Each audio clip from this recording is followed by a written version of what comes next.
All right, hey AP Chemistry. So I wanted to make a quick video, or maybe a little bit in like video, about bond energy diagrams. There's a bit of confusion about how high or low I draw the well and where I know how to draw it from left to right as far as energy releasing. So I want to make a note here that when I read this potential energy or bond energy diagram, you have the zero is in the middle, you have positive joules up here, so that's positive energy, so higher, and then you have negative joules or negative energy below zero, and then you have zero.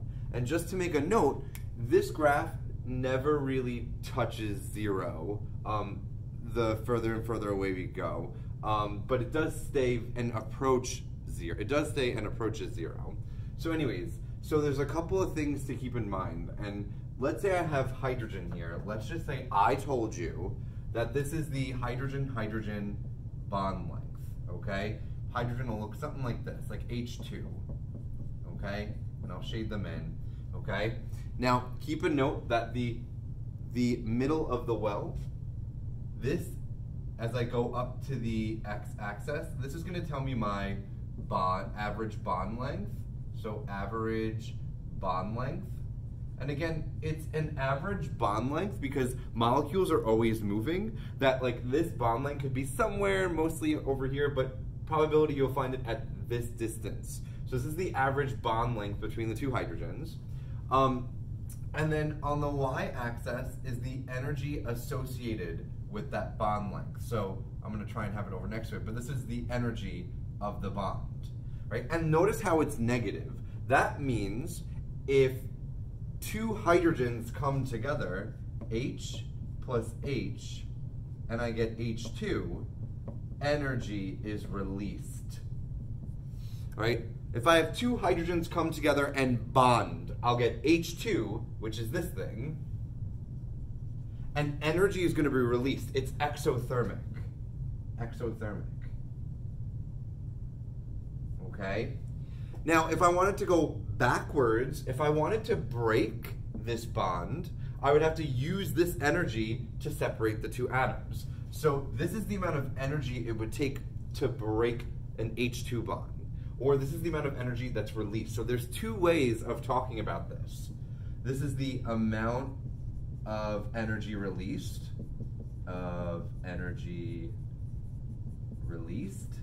and we say that that's negative, right? And so that's why it's lower, right? It's negative energy. It's the energy that is released. Or we could say it's the amount of energy it takes to break the bond. Amount of energy required to break that bond.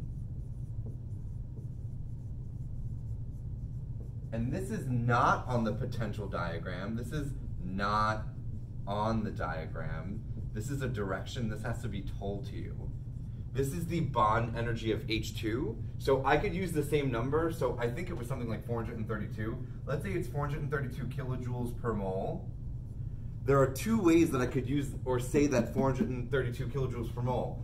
On this bond energy diagram, it's going to be noted as negative 432 kilojoules per mole. So the amount of energy released would be plus 432 kilojoules. That's how much energy is released. And I'll say that the energy release is 432. That's negative. Or if I want to break the bond, if I have an H2 bond and I want to apply energy to break that, I need positive 432 kilojoules per moles of bond to break it to get H plus H and it not be bonded. So make sure you know the difference between released energy and the energy that is required to break. They are going to be the same magnitude, which is the same number, but they're talking about two different processes. In general, this is talking about the two bonds coming together. Now, I'm going to say there are certain trends, but the stronger or the more energy the bond that's required, the more energy that's going to be released, and it's going to be lower. So we'll talk about that with atomic size. Now with atom size, I'm going to say this in two different ways. For atom size, the smaller the atom, the more energy released. The more energy released. Or I could say larger the atom, the less energy released.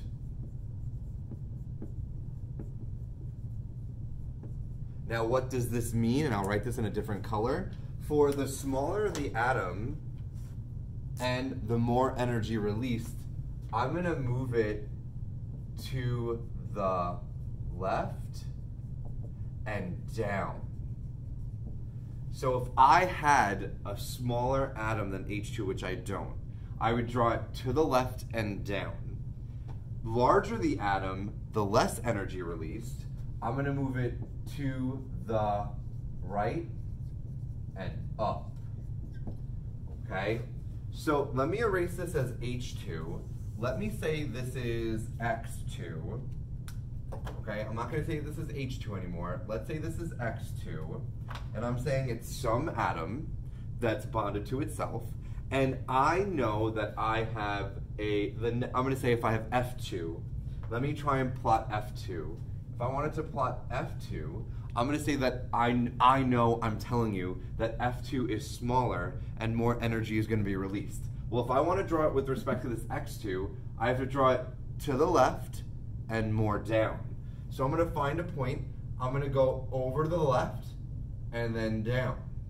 I went over to the left and down, made a point, and now I'll just sketch this curve. I'll go and then up this way. There we go. This point means it's smaller and releases more energy.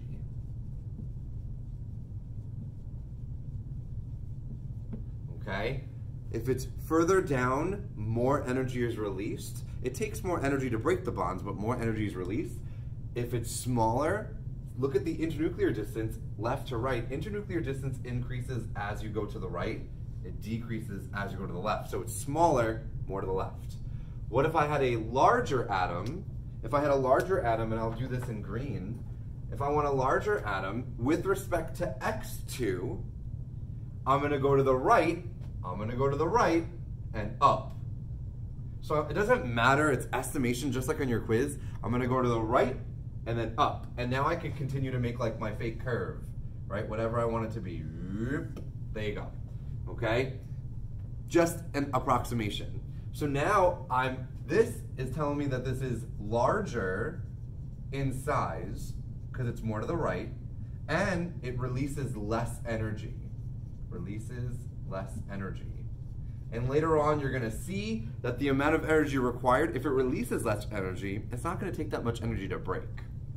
The other thing I'll say is bond order.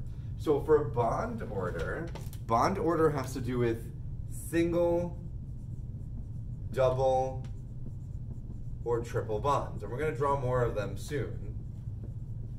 So single bond is like an order of 1. Double bond is an order of 2. That means 2 bonds.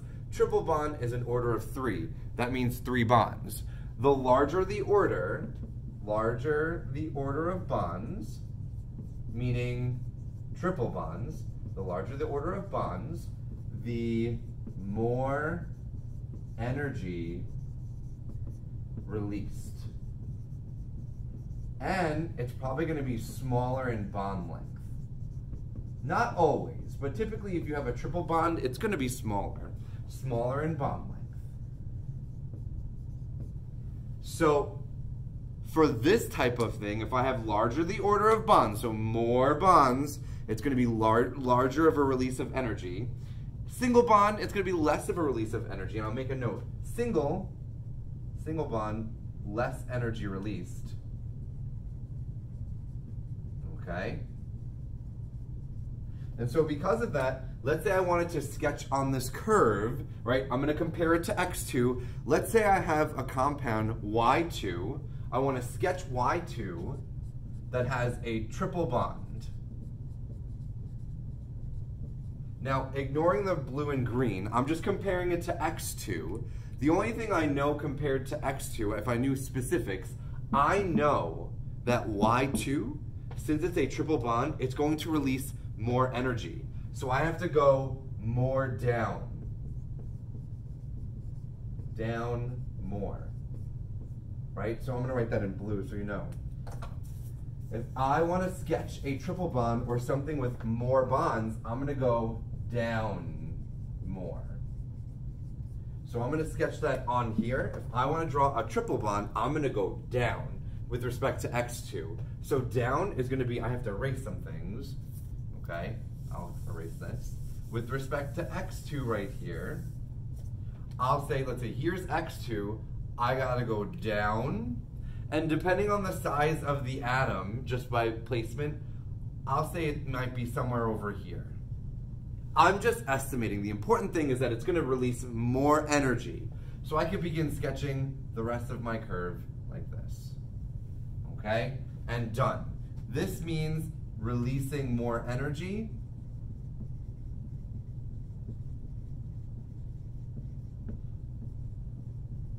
Bond order increases.